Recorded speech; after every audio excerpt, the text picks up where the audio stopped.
ये कहानी है लाबूबू डॉल की। एक ऐसी गुड़िया की जो सिर्फ खेलने के लिए नहीं बनी थी। रिया को गुड़िया बहुत पसंद थी। अपने जन्मदिन पर उसने अपनी माँ से एक नई डॉल मांगी। माँ ने पुराने एंटीक मार्केट से एक अजीब सी गुड़िया खरीदी। बड़ी आंखें, टेढ़ी मुस्कान और पुराने कपड़े पहने हुए।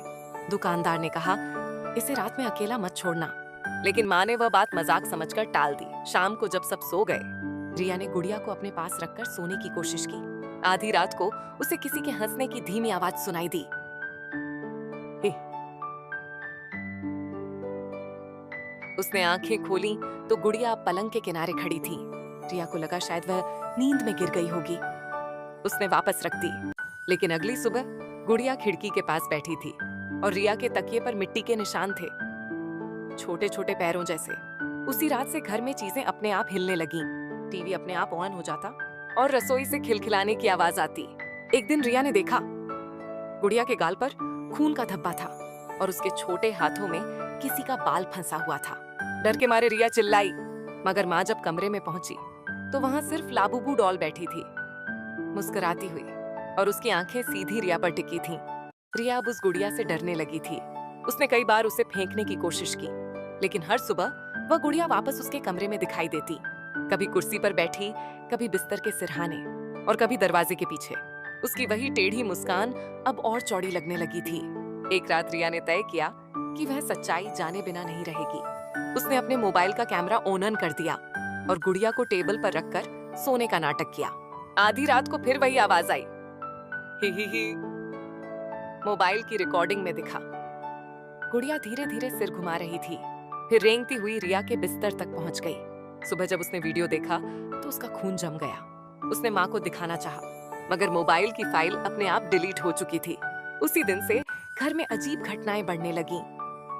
दीवारों पर छोटे पंजों के निशान, दर्पण पर प्ले विथ मी लिखे शब्द, और रिया की नींद के दौरान किसी के कदमों की आहट। डरी हुई माँ ने उस एंटीक शॉप को खोजने की कोशिश की जहां से डॉल ली थी, लेकिन वहां अब कोई दुकान नहीं थी। लोग बोले, वो जगह तो 5 साल पहले आग में जल गई थी, और उस दुकानदार की लाश कभी नहीं मिली। रिया की हालत बिगड़ने लगी।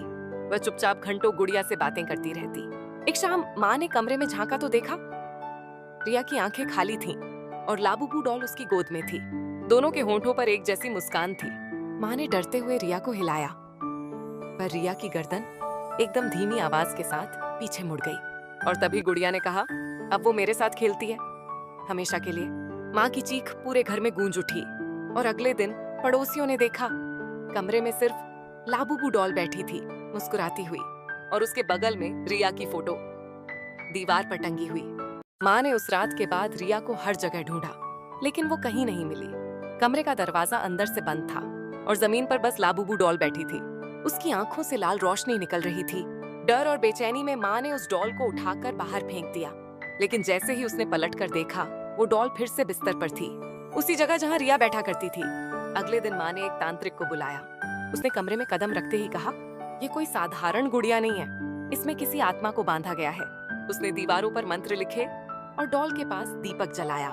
तभी तेज हवा चली, लाइटें झपकने लगीं और दीवारों से खून टपकने लगा। डॉल ने अपनी गर्दन घुमाई और उसी मासूम आवाज में बोली, मुझे क्यों जलाना चाहती हो, अब वो मेरी है। तांत्रिक ने डॉल को आग में फेंका, मगर आग बुझ गई। फिर अचानक कमरे में रिया की आवाज आई, माँ मुझे बचाओ। माँ दौड़ी, लेकिन उसने देखा, रिया नहीं बल्कि लाबूबू डॉल खड़ी थी। उसके चेहरे पर रिया की आंखें थीं। तांत्रिक ने कांपती आवाज में कहा, ये डॉल असल में एक लड़की की आत्मा से बंधी है। उसका नाम भी रिया था, जिसे सालों पहले इसी शहर में जिंदा जला दिया गया था। वो हर उस बच्चे को अपना रूप बना लेती है जो उससे खेलता है। आखिरी बार माँ ने डॉल को पकड़ा और चीखते हुए मंदिर के दीपक में झोंक दिया। एक भयंकर आवाज गूंजी और फिर सब शांत हो गया।